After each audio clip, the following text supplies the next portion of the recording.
Hi everyone, this is Duncan from the podcast Under the Stairs. This particular video you're checking out just now has the archival recording attached to it. The archival recording is from our podography, I think that's the term that we use, and it will feature reviews of movies that fall under the 88 Films Italian Collection series. Now, the vast majority of reviews we've done over the last 5 years have been in audio format and published on our RSS feed for the podcast. We are transitioning over to give you access to all those reviews right here on YouTube under a playlist. Now, we're doing that because we're about to do our first video recording of 88 Films Italian Collection release, that being Tentacles. So there's plenty of opportunity to delve into the back catalogue of the reviews here. And if you like what you hear, then please hit subscribe on the channel, leave your comments below, and check out the rich catalogue of over 1,200 episodes we have on podcasts Under the Stairs on any podcatching device or Spotify that you use. So stick around, enjoy the episode, and I'll speak to you very soon. Ball! Comincia a diventarmi antipatico. Se poi penso a come si è comportato con te.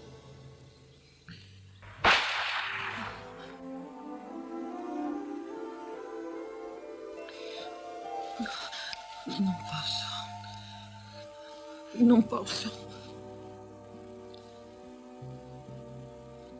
La violenza genera violenza. Ogni volta. Splendida frase, secondo me l'hanno inventata Paul, per... ti prego, non è il caso. Volevo solo dimostrarti che Michelle è incapace di attentare alla mia vita. In fondo sono geloso. Di me? No. Non di te. Dell'opinione che Ruth ha di te. Sono accaduti 2 incidenti casuali e tuttavia Ruth è arrivata a pensare che tu volessi uccidermi.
Welcome back. So you've just heard the trailer for In the Eye of the Hurricane from 1971, also known as Lusty Lovers and The Fox with the Velvet Tail.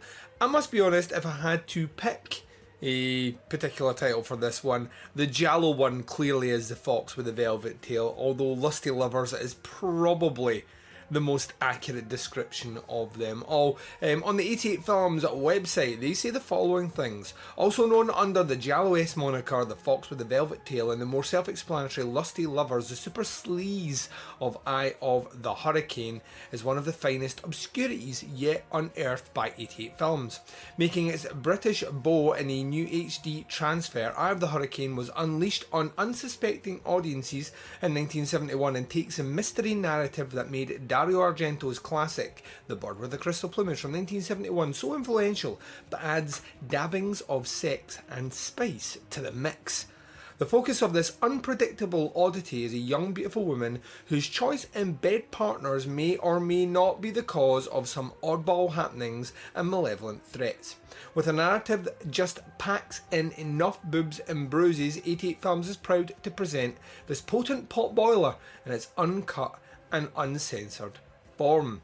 On this disc, the special features are a new ultra high definition 4K transfer from the original negative, Dolby Audio English mono and Dolby Audio Italian mono with newly translated English subtitles, the theatrical trailer remastered in ultra high definition 4K, an alternative scene, an alternative English title and credit sequences. The technical specs for the disc though are its region lock to region B, audio is dual mono LPCM audio, picture format is HD 1080p 178.1. The runtime is, it says 100 minutes, it's about that. The language is both English and Italian with English subtitles. So this is a movie I never fucking heard of before. Absolutely not a jot about this one. It's directed by José María Forqué. I think that's how you pronounce that. Probably not. And this guy was a Spaniard. So you would find that, like, specifically about this time period, people would be drifting in and out. Now, there are purists out there. We must at least acknowledge giallo snobbery. There are purists out there that will come back and say it's not a giallo if it's not directed by an Italian. I say poppycock to that. And some people that will be along the opinions of if it's not shot in Italy or with Italian production money, then it's also not a giallo. And I would say eat my cock to people that say that. I think giallo is a state of mind, less than a particular area of the world. I'd be like saying only slashers could be made in America. That's fucking stupid. So yeah, once I put out my controversial, there'll be academics not listening to this show, but if they were, dropping their monocle in their cup of tea, because that's how academics sit, don't they? With a monocle in. Oh, and that's the noise that they make while they get offended. But yeah, so a Spaniard directed this one. I knew I was in safe hands pretty quick when I realised that Jean Sorel was in this movie, a man whose eyes are so dreamy that, and I shit you not, if you've never seen this guy before, write in Jean Sorel into a Google check. And this guy has the most piercing, dreamy blue eyes you've ever seen any man in the history of man have. And when you look into them, you find yourself getting lost. There was a reason many moons ago, myself, Big Jeff X Martin and Doug Tilley did a little episode on Fulci's early career, and I believe I called it Stare into the Dreamy Eyes of Sorel, because that's it. Really, they are that dreamy. When I knew he was in this movie, I was like, alright, I know where we're kind of going with this one to begin with. In a lot of respects, In the Eye of the Hurricane is really not a giallo. It's, if we take a look at the archetypal templates that Dario Argento sets out as a giallo, this movie is not really a giallo. If we look at its humble beginnings though, the rules that Mario Bava specified out, then yeah, this one kind of fits, not wholly comfortably, more like one ass cheek on the couch, one ass cheek hanging over the air, than it would necessarily be fully seated in an upright position and enjoying the company of his giallo compadres. What you find with this movie is very much the kind of murder mystery that you would expect, a more kind of saucy, erotic Agatha Christie, so to speak. But even then, the murder's on the down low. There's not a whole hell of a lot of death in this one, and it's used as a plot device more than anything else, rather than trying to create tension. The movie weirdly reminded me of the Forbidden Photos of A Lady Above Suspicion, which I watched for the first time this year, in that the murder's on the back low and it more works towards power plays and relationship and the outcomes that spin out of that the idea that you may think you know what someone's intentions are, but maybe they're using your goodwill against you, or maybe they're playing you for ulterior motives that you don't understand, or maybe you're playing them. And that's where it kind of, for me, became a really interesting watch. The story being that you have this woman who is estranged from her, we're going to say, pretty shitty husband, and decides to go for a little sex jaunt on a kind of very remote, secluded area with her new love interest, played by the very dreamy, once again, very, very dreamy, Jean Sorel. And, you know, there's exotic beaches, there's lots of love making, there is a incredible scene which had, I mean, on some level, I'm sure it's been done before, but it was a very kind of Spider-Man-esque, I'm thinking Raimi Spider-Man-esque, upside down kiss, which goes on for quite a while with some really interesting camera work. It's a beautiful shot, actually. It's one of the kind of striking points very early in the movie. But very quickly, this woman's man shows up with his new girlfriend, and we watch it and we're like, this is kind of awkward now. And it looks like maybe Sorel and the husband kind of know each other, or maybe they don't. And the more time we're spent there, the more insecure our main protagonist woman starts to get.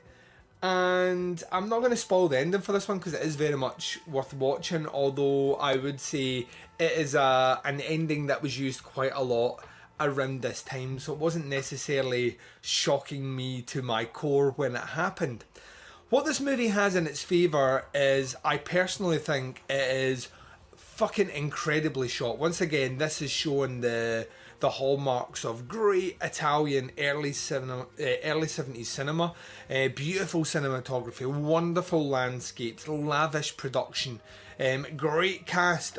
Sorel plays that fine line between menacing and alluring in a way which very few actors of the time could do. He's very much the leading man. Every second he's on the screen, you're kind of captivated by him. The other cast playing off him, the kind of sleazy ex-husband, is played brilliant. The two female characters in general both play various levels of vulnerability and shittiness in a way that I kind of get behind. You have this wonderful fucking score that just kind of waves along the top, kind of aimlessly, and at times wonderfully, kind of beautifully focused, without necessarily feeling like, oh well, they wrote this bit for this scene here. Like your kind of classic giallo fare when it comes to the score. Like I say, the mystery itself isn't anything that you haven't seen before, and it was being used as a plot device very much about this time period. So I would say the more well versed you are in the genre, the less surprising it will be. If you don't watch many of these from anything else and you're trying to get into them, I think the first time you watch In the Eye of the Hurricane or The Fox with the Velvet Tail or Lusty Lovers, the first time you watch, I get the feeling that it will be like a bit of a surprise. But, you know, like I say, if you're kind of well versed in it, you've seen it all done before. The runtime's a bit long on this one. It says 100 minutes there, and it's probably about that. It's about an hour and 40. And it feels that in parts. I mean, it very much spends the first 35 to 40 minutes with this kind of swept up romance, which you can maybe take 10 minutes out of. But I really did feel myself being kind of absorbed by the movie, and that was a big selling point for me, because with these movies, Italian movies in particular, sometimes the narrative isn't all that great, and when the narrative isn't that great, you really need everything else to keep your interest, and it definitely does that here. I will say the 88 Films disc looks fucking incredible. This might be my favourite print, maybe outside something like Short Night of Glass Dolls, that they've put their name against thus far. The 4K really works, and it helps that I have both a 4K TV and a 4K Blu-ray player, but it looked like it had been shot maybe a couple of years ago. Very, very, very crisp. The blue of Sorel's eyes, once again, so dreamy, were kind of incredible, piercing eyes that he has. So it looked brilliant. The sound as well sounded great. So they've clearly put the effort in this one in a way which you wouldn't expect for an obscurity, but one that certainly made me feel really happy. The dubbing is horrendous. I will not blame that on 88 films at all, but the dubbing is all over the fucking place, and not great, even by 71 standards. And like sometimes if I am try to take some mental notes of what are happening, or I know my house is busy, I'll shove the subtitles on. Never, and this is the golden rule, never shove on the English subtitles with the English dub, because they don't match up. Only really do that with the Italian, which is what I ended up doing. About 20 minutes into it, I switched over to the Italian language with the English subtitles, and from there I was kind of happy with everything that went on. There isn't much in the way of anything in terms of special features in this one, which is kind of sad, but because the disc looks so pretty, I'm not going to grumble too much about that one. The alternative scene is neither here nor there, and the title credit sequences being alternative once again is neither here nor there.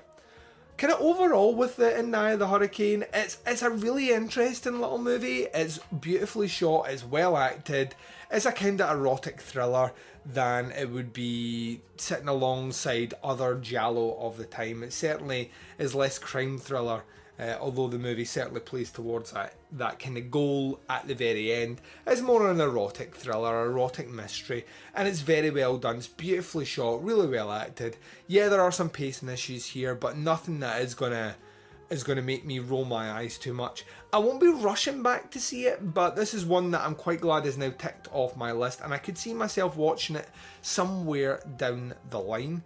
Maybe one day when I get that home cinema system kind of set up and I want to fling on some 4K action, I might put this one on here and watch a little bit of erotica from the 70s. By God, were all these people fucking beautiful. So yeah, that's kind of my overall thoughts on this one. In terms of giving it a grade, it's a 4. I really liked this one. I thought it was really good. If you're looking at ways to get into kind of giallo, which isn't all that kind of gory horror shit at the end, and you did like the Forbidden Photographs of a Lady Above Suspicion, then this is certainly in a similar vein. It would make a really interesting double bill, albeit a very long double bill. But the two movies are very, very similar examples of the same story, whilst being wholly different in terms of their direction and how they're shot. So yeah, a 4 out of 5 for this movie.